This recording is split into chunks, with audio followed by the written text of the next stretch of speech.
ভাইরে ভাই, এখনকার পোলাপাইন কোন লেভেলের ফোনটা একবার চিন্তা করেন। এসএসসি দিয়ে পোলাপাইন তো দেখি পুরো চিল মুডে আছে। তারা পরীক্ষা দিয়ে বের হয়ে কি বলতিছে তা একটু শুনেন। একজনে কয় পরীক্ষার কেন্দ্রের উপর দিয়ে হেলিকপ্টার গেছিল, শব্দ শুনছিলেন না? সবাই তখন পরীক্ষা বাদ দিয়ে আকাশের দিকে তাকে আছে, হাই হাই হেলিকপ্টার মিলন আসছে নাকি। আরেকজন বলল উনার ভয়তে এবার আমি ওয়াশরুমে যাই নাই। এদিকে মেয়েটা একদম অভিমানী সুরে বলতিছে, মনে করছিলাম মিলন সাহেব আসবে কিন্তু আসেনি। অন্যদিকে আরেক দল পোংটা পোলাপাইন বলতিছে পরীক্ষা একদম জোশ হয়েছে, অস্থির হয়েছে, সেরা সেরা প্রশ্ন ইজি, গার্ডও ইজি। আরো কয় বিএমপি সরকার বারবার দরকার। আবার কয়েকজন মিলন সাহেবের সুরে বলল, এ তোমরা কেমন আছো, ভালো তো, পড়ালেখা করতেছো তো, এবছর আর নকল চলবে না।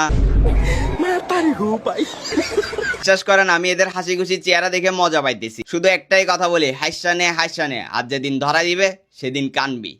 মানে প্রিয় ওয়াটারমেলন সাহেব কি পরিমানে হাইপে আছে, এখন ছোট ছোট পোলাপাইনও মজা নেই। আমি শুধু ওদের মজা দেখে একটা জিনিসই চিন্তা করতেছি, না জানি পরের পরীক্ষার প্রশ্নগুলো হার্ড করে ফেলে নাকি, তখন বুঝবে মজা।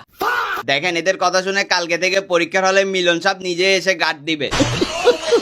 শেষে এত খুশি হয়ে কোনো লাভ নাই, কারণ মাত্র পরীক্ষা শুরু, এখনো গণিত ইংরেজির মতো কঠিন কঠিন পরীক্ষা বাকি। ওই পরীক্ষাগুলোর সময় এই হাসি খুশি থোবড়াগুলো বাংলার পাস হয়ে যাবে। প্রথম পরীক্ষা কেবল গেল, এতেই এত নাচতিছে, বাকি পরীক্ষাগুলো কি এমনি এমনি পাস হবে? পোলাপাইন এখন ঈদের চাঁদ দেখতিছ, ঈদ কিন্তু এখনো বাকি আছে। 2 দিন পর যখন হেলিকপ্টার থেকে ডন নামবে তখন টের পাবে এরা। একদল এদের আনন্দ আর হাসি খুশি দেখে বলা বলি করতেছে, মারা তাহলে ইউসুফ আমলে আমরাই খাইছি। বিশ্বাস করেন এদের লাফালাফি দেখে মনে হচ্ছে পরীক্ষা সব শেষ হয়ে গেছে, কেউই ফেল করবে না, সবাই গোল্ডেন A+ পাবে।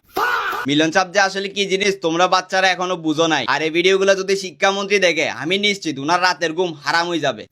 তো লাফালাফি আর নাচানাচি যে করতেছ, রেজাল্টের দিন শুধু বাস না খাইলে হইলো। যাই হোক, একটা জিনিস আসলে ভালো লাগছে, এদের মধ্যে মানে নার্ভাসনেস, টেনশনটা কম আছে। এভাবে চিল মুডে যদি পরীক্ষা দেয়, ইনশাল্লাহ এর একটা ভালো রেজাল্ট করবে। সবার জন্য দোয়া রইল, বেস্ট অফ লাক, সবাই ভালো মতো পরীক্ষা দাও এসএসসি বেসরা।